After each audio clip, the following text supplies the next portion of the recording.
Hi folks, welcome back. Patrick Barrett here, your favorite driver education guru and of course author and creator of the ever popular Driver Ed in a Box. And today we've got some comments that we're going to talk about from one of our clients here in Houston.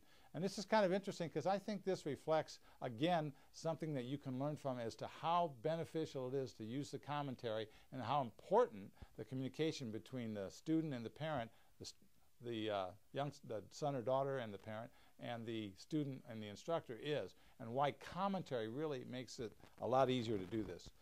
This was her comment about the behind the wheel experience, in my opinion, has been the most helpful.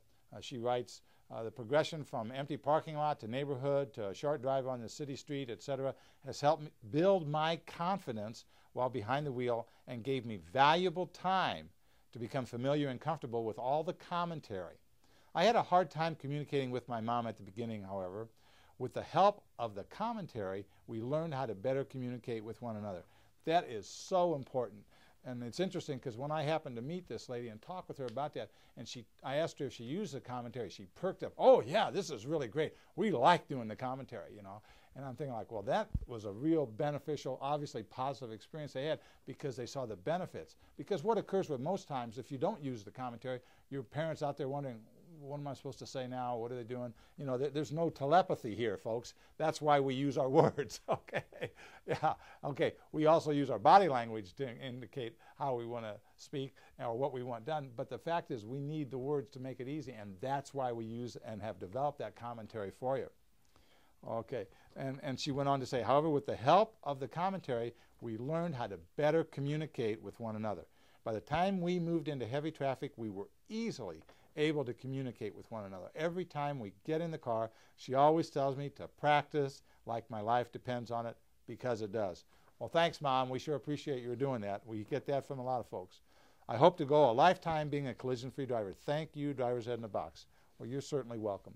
And that's what I want you to understand. It's okay if you have a little awkward moment there when you're beginning to use the commentary, because this makes you work at the conscious level. Actually, most driving is not done at the conscious level. Eventually, after 6 months or even sometimes less than that, you will begin to do things automatically, out of habit. You're then driving mostly at the other than conscious level. Commentary forces you to begin to use the conscious level, to become aware of certain things, and then to communicate to the parent and the parent to the student what they see, what they need to do, what they want you to do, and how you're interpreting the scene and how you plan to respond to it.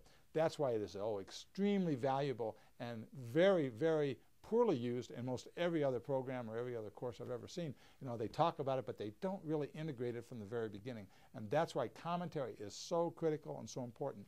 You know, I talked to some clients who've had a couple collisions, or had a collision, and a couple clients who'd had collisions, and in almost every instance when I ask them if they were using the commentary, it's kind of like, well, we did a little of it, but we didn't do that much. You know, we did it for a little bit and we stopped.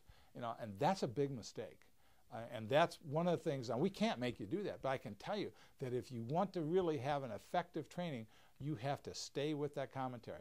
And if you look through our material, you'll notice there are some, it doesn't mean you have to do all 86 words or terms the whole time, but there are about a half a dozen that you must do all the time. Even today, when I'm driving, you know, there are certain things, certain phrases that go through my mind every time as I approach an intersection, or I'm at a light, or I'm looking for certain things. Why? Because there are certain words or certain that count that I have to do that I must do to discipline myself to continue to drive that way.